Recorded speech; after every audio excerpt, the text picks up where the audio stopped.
esontweni luphele. Maningi sekukhona amanye amaqembu asethe ngeke sakhankasa azohamba nomkhonto.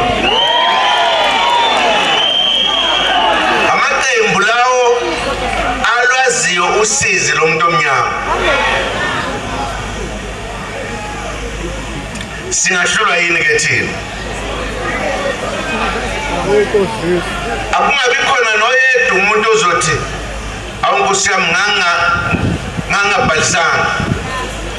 Lo muntu osho ukuthi kuyimbuka la kuthina wembukile. Akekho nathi. Uba sifuna wonke umuntu avotele iMK.